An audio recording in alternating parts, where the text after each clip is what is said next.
તમે એટલા બધા બહેનો મળીને આ શું ગૃહ ઉદ્યોગ શરૂ કર્યો છે બેન? સ્માર્ટ વિલેજ અહીં બેઠા બેઠા બનાવો છો? બેઠા બેઠા કેવી રીતે સ્માર્ટ વિલેજ બને?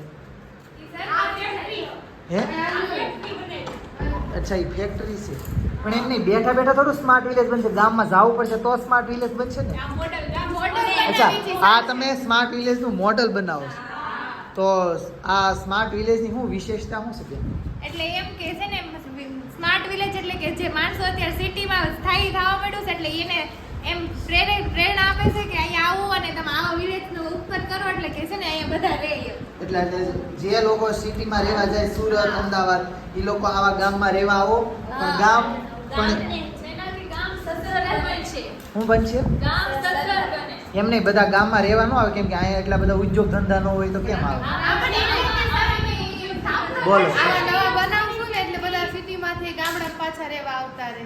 અચ્છા, હું આ ગામ એવું બનાવવાનું કે એમાં એવા ઉદ્યોગ ધંધા હોય, એમાં ફેક્ટરી માંડીને બધું એટલે બધાને રોજગાર મળે. એમને ગામમાં તમે ફેક્ટરી બનાવો બરાબર, તો પછી ગામમાં પ્રદૂષણ નહીં ફેલાય.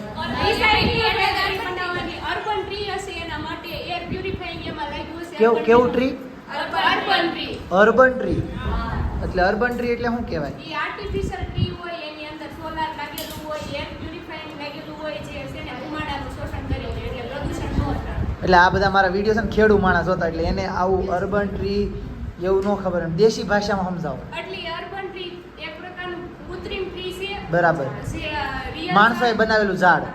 હા બરાબર. રિયલ ઝાડ ન હોય અને ઈ છે ને ધુમાડો હોય ને બધાનું શોષણ કરી લે. એટલે ફેક્ટરીની બાજુમાં જ બધે અર્બન ટ્રી લગાવે. એટલે જ્યાં ધુવાડો થતો હોય એ બધાની વસ્તુ શોષણ કરી લે. બરાબર.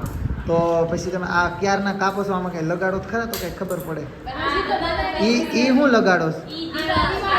એટલે ગામ ફરતે એમ નહીં, ગામ ફરતે દિવાલ કરવાની તો ખર્ચો વધી ન થાય? એમ નહીં, તો દિવાલ કરશો તો ગામમાં એટલા બધું ભંડોળ ક્યાંથી તમે લાવશો? સરકાર સ્માર્ટ વિલેજ બનાવ પૈસા નહીં આપતી. અહીંયા કેટલા રોડ રસ્તા ખરાબ થઈ, એનું બજેટ પૂરું નહીં પાડતા.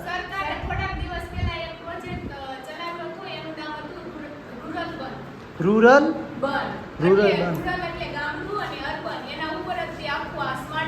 અચ્છા, સરકારે એક એવો પ્રોજેક્ટ ચલાવ્યો છે રૂરલ બન, કે જેમાં ગામડાનો વિકાસ થાય એટલે કે સ્માર્ટ સિટી બને એવો આ લોકો આખો પ્રોજેક્ટ બનાવે. જો હવે એ છેલ્લે બની ક્યારે રહી ખબર નથી, પણ એનું નાનું મોડલ છે જો અહીંયા છે, એનું મોટું મોડલ તમને બનાવવું હશે. આમાં ભલે ગાય છે એ પડી ગઈ છે પણ એ ગામમાં ગાય ઊભી રહી શકશે. બરાબર. હા, ગામ ઊભી થઈ ગઈ ગાય. Very good.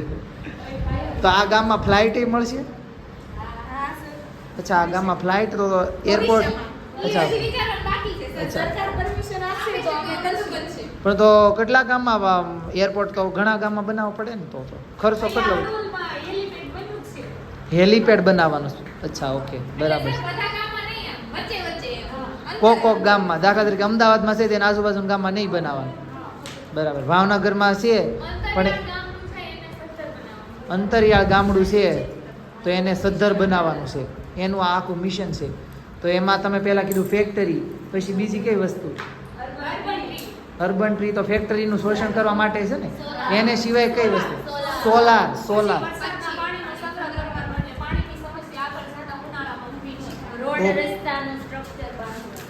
રોડ રસ્તાનું સ્ટ્રક્ચર બાંધવાનું.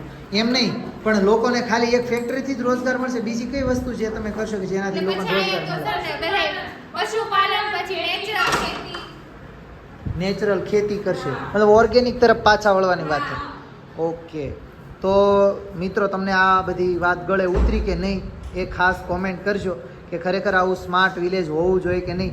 અમારે કોલેજ RMD મહિલા કોલેજની બહેનો ખૂબ મહેનત કરી અને સુંદર મજાનો પ્રોજેક્ટ બનાવી રહ્યા છે બધા જુઓ. અને એનો નાનો ડેમો તો અહીંયા દેખાઈ રહ્યો છે. આ અમારા કોલેજના GS છે, એટલે ભવિષ્યમાં તમારા ગામમાં સરપંચ પણ બની શકે. એટલે અમારા બહેનો ભાઈઓથી કાંઈ કમ નથી. જુઓ, તમે જોઈ લો. તો આ વિડીયો તમને કેવો લાગ્યો ખાસ કોમેન્ટ કરજો અને વધુમાં વધુ લોકોને શેર કરજો કે એના મનમાં આવો વિચાર આવે કે આવું સ્માર્ટ સિટી પણ બનાવવું જોઈએ. મેં કઈ ચૂંટણી લડીને પ્રમુખ બની ગયા એમ નહીં હાલે, પણ આવું સ્માર્ટ વિલેજ બનાવે તો દેશના લોકોને ફાયદો થાય. બરાબર ને બધાની વાત?